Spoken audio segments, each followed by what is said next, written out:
Good afternoon. You're watching Up to Data, a retail news chapter in which we discuss all things technology, digital transformation, and of course, data. On today's show, we have the founder of Ketish, the first incubator brand by Huda Beauty Investments. Thank you so much, Emaan, for joining us here. Thank you for having me.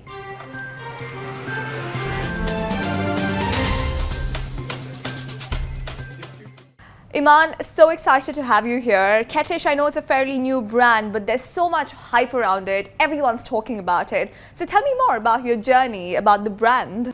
Essentially, Kettish is a feminine and intimate wellness brand. And I feel like the origins of Kettish really date back to my upbringing. I grew up in a traditional, strict Arab American home.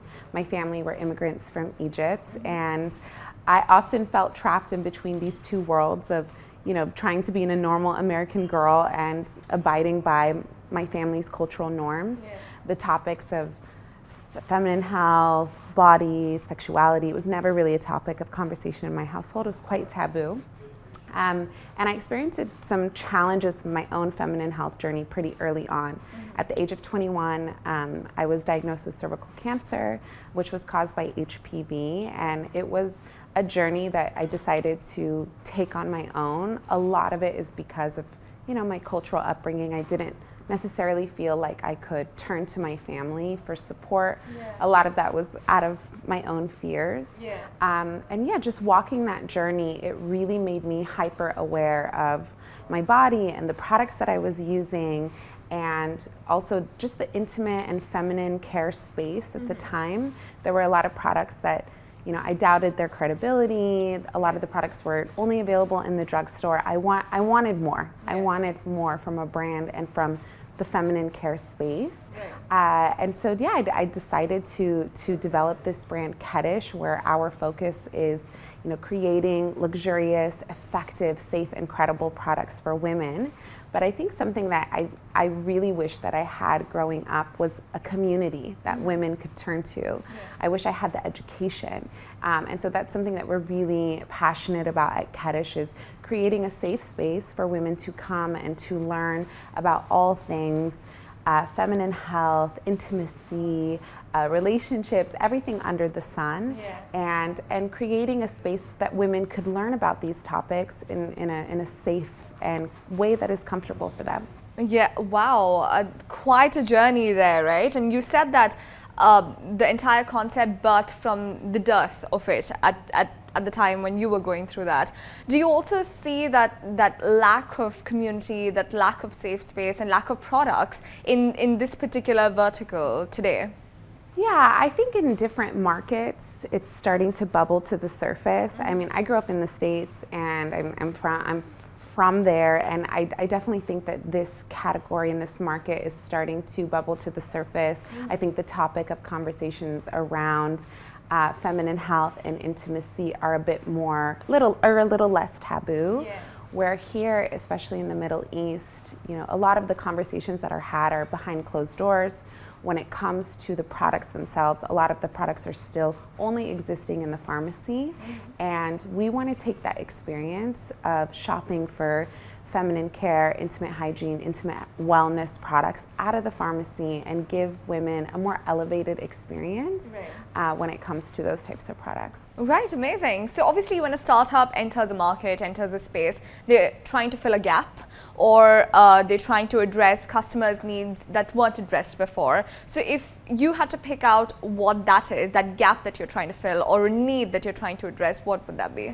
Yeah, I mean, I would say credible products that have evolved. I think that a lot of the products that are in the region here are products that have existed for quite some time and are still very mass market types of products. We want to take the experience of using feminine hygiene, feminine wellness products, and elevate it and give women a more prestige beauty experience. With my personal experience, I felt like I was always going to the pharmacy to buy these types of products, where you go to the pharmacy when something might be wrong or you're sick, and I didn't want to feel that way anymore. When I'm having a bad day, I go to Sephora and I go buy something that's going to make me feel good, and that's that's the evolution that we're trying to give women, is powerful, luxurious products that remove this shame and this stigma from buying intimate and feminine care,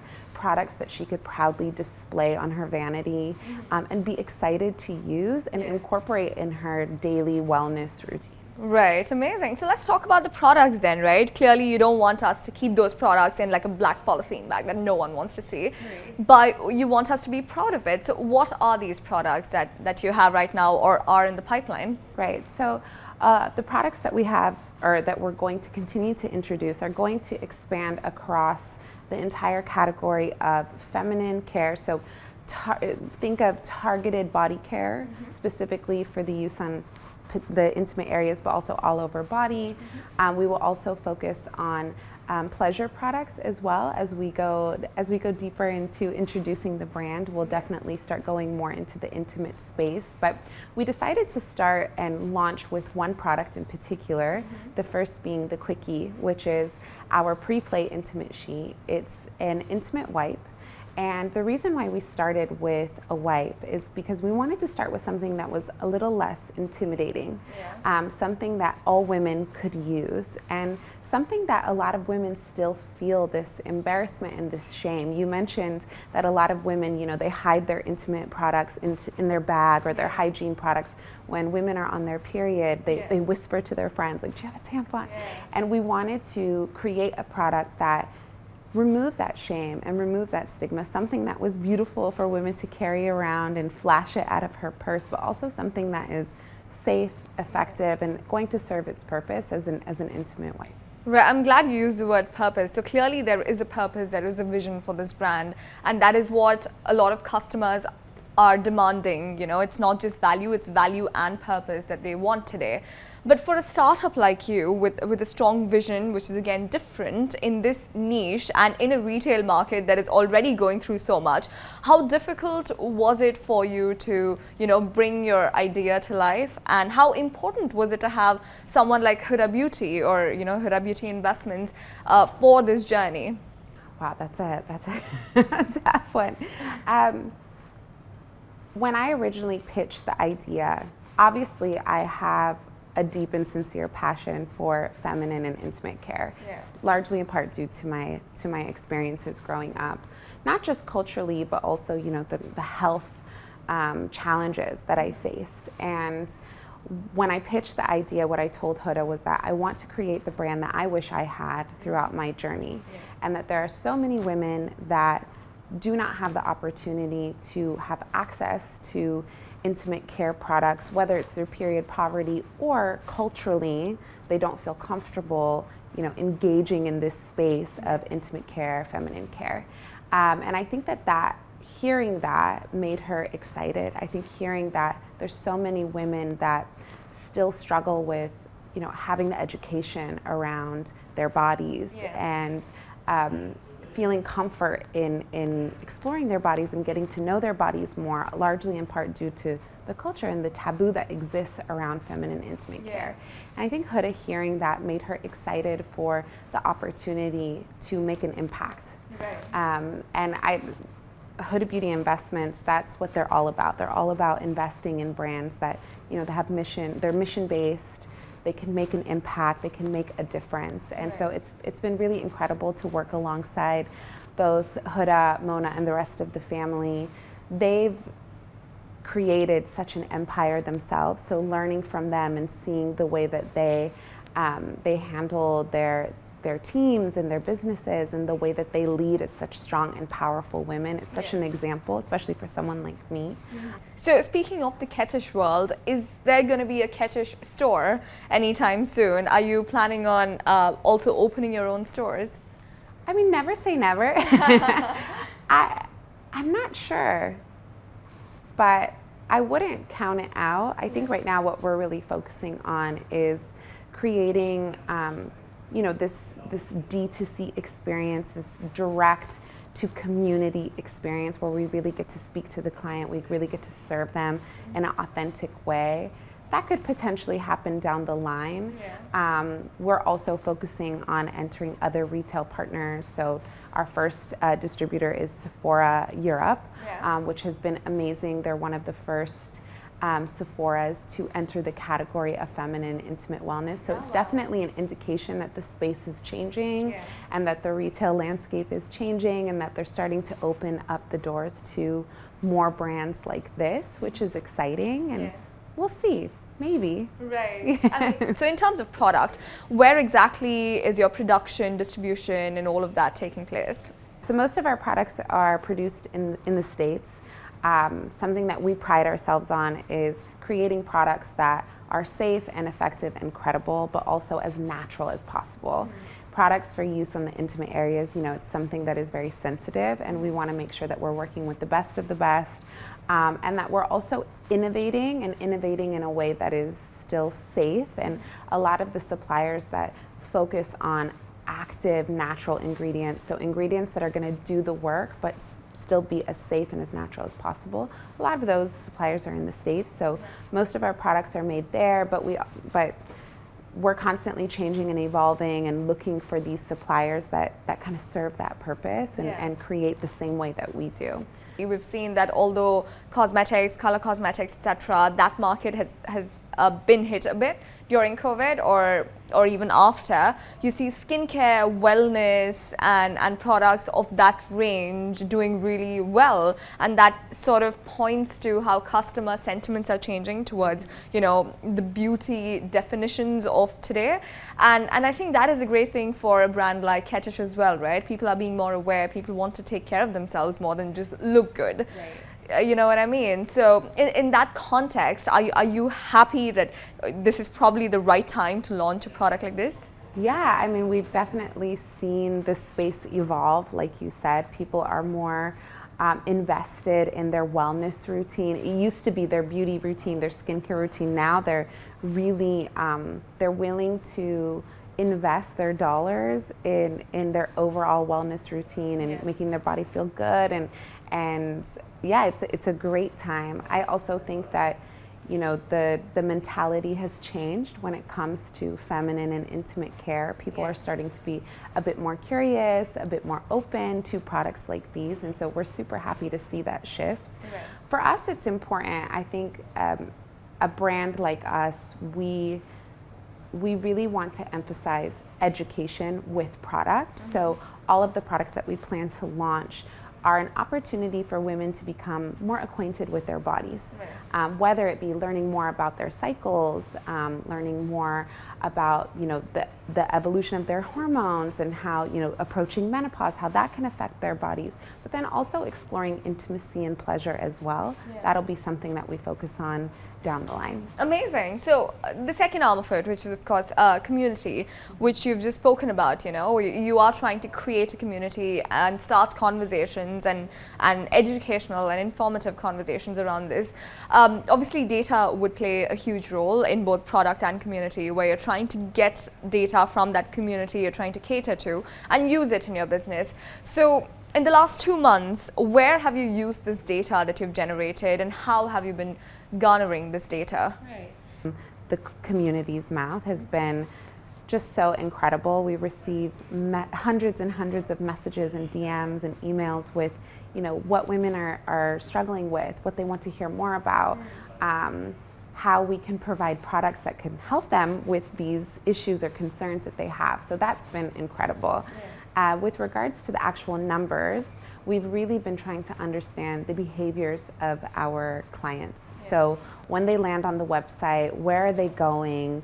What are they clicking on? Where do they drop off? Where do they lose interest? And how do we retarget these consumers or these clients to be able to come back? Like, how do we pique their interest enough in order to convert? And so it's been a lot of just studying the behaviors of the clients and trying to get a better understanding of what actually sticks.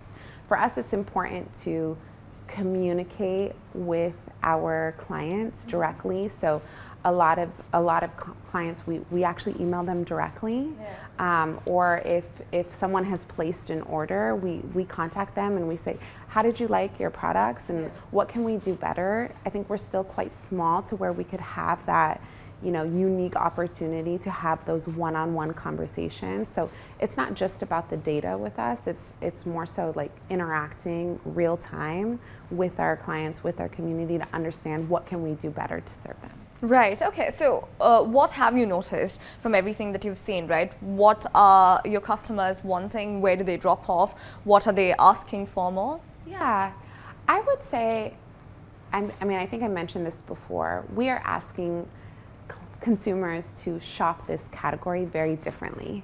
Consumers usually find these types of products in the drugstore. We're now trying to bring them online and into an e-commerce space to shop intimate and feminine wellness, which is different for them. And I think that's been the biggest learning, is understanding and encouraging this comfort.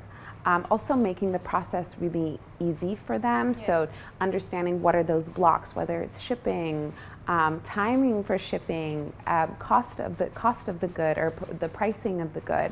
Those are all things that have been indicators for us, and we've done different exercises just to understand how we can better serve our customers and remove those blocks. Right. It's already such a different experience, you know. Sure, but do you also use this data to make your buying decisions and, most importantly, price points, which is something that a lot of retailers, big and small, are reevaluating right now with this access to this pool and wealth of data? Yeah, I mean, that's something post-COVID we really had to take a look at, just our pricing strategy overall. We do want to position ourselves as, you know, a more prestige, luxury, feminine wellness brand, but we also understand that price sensitivity is a big one for people. People have been through so much in this last year, and we don't want to box people out just because of the pricing. So we really had to look at, you know, what is the value we're giving our clients, making sure that we're giving them the best bang for their buck, whether it's, you know,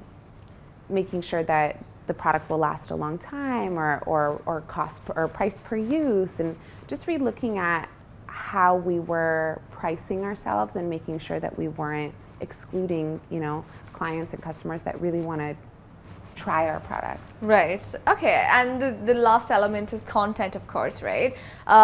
Shoppable content is something that we've been seeing a lot, and it's been gaining a lot of traction globally, especially with e-commerce, social commerce kinds of brands. We've seen that Instagram, Facebook, even Twitter, with all of their shopping facilities, has sort of helped many brands go direct to consumer. And on the other hand, a lot of pure play players have been focusing on content on their platforms because they're trying to build a community around it. How important is content for you in all of this? When it comes to Instagram Shop and you know, the different social channels making brands like ours widely available, there have been some challenges. Yeah, we are a feminine wellness brand, and we were rejected from an Instagram shop multiple times. Really? Based off of the notion that we were a feminine care brand. And we were told we were violating community rules, and it's something that we had to continue to appeal multiple times.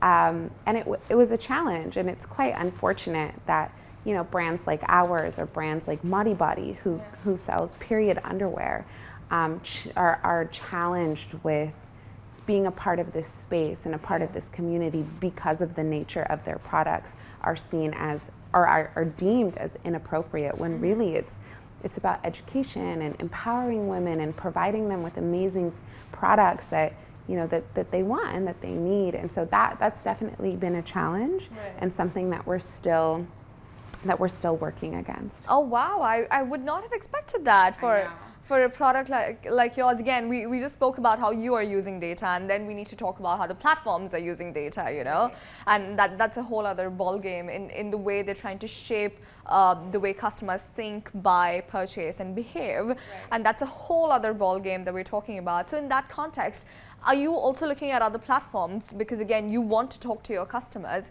So apart from social media, are there other platforms that you would be looking into? Yeah, there are some things that we are working on. Like I mentioned, community is a big pillar for us, and we want to be able to provide women with an opportunity to interact with one another and communicate with one another and share their experiences in a real and interactive way that still feels safe for them. So there are some things that we are working on. We're also exploring other platforms. I mean, Instagram is great. We love Instagram. It is our main channel, but there's so many other interesting and cool platforms that are bubbling to the surface. Like TikTok is huge, and that's something that we're starting to focus on. And so I think that there are definitely different ways that we could still make ourselves discoverable, visible, and still speak to our community in a real, unfiltered way. Sure, and we've also seen a lot of e-commerce platforms trying to have those communications, the engagement with their customers in person, IRL. And that has proven to be very impactful. So hope to see you also doing that and interacting with your community and all of the women who want the products that you are offering right now. I just need to ask you one more question about investments, right? Obviously, you're a startup, and fundraising has been a huge issue for most startups here. About how they allocate their funds has been tricky, to say the least. So in that entire space with the limited resources and the limited funding that you have, where have you prioritized your investments? I would say our biggest priorities have been product and product innovation, and then outside of that has definitely been marketing and content creation. I mean, those are two of our biggest pillars, that we stand on, is not just giving women amazing products, but also creating this environment of education and community. And so a lot of our investments have gone there, and I think that they've really served their purpose. We're continuing to innovate and create products behind the scenes. We just launched one, but we have more on the way. And I think what a lot of people don't recognize or realize about the product development process is that it's quite lengthy, especially when it comes to intimate and feminine care. It's quite sensitive. It's like you can't really pump things out in 6 to 8 months like you maybe could in the beauty space. So a lot of our time and dollars have gone to those two pillars for sure. Right, amazing. And finally, what plans for expansion for the near future? So much. We want to do so much. Our focus right now is just continuing to grow our community. We plan to launch another product before the end of the year, which is really exciting. And just continuing to educate and let people into the world of Kettish. I think one of the biggest dreams or goals that we have is to create this community, but also to give back to women in a real way. And so that's something that we're looking at is how do we give back to women that are maybe underserved or in communities that don't really have access to the same things that we have in the Western world, or and we're so lucky to be living in a country like this. How can we continue to provide and service women that maybe don't have access to the same things that we've had access to? So that's the goal. Great. We're looking forward to everything that you are going to come up with in this market. Thank you so much for joining us here, Emaan. It was lovely speaking to you. Thank you so much. And thank you for watching Up to Data. We will be back again next week.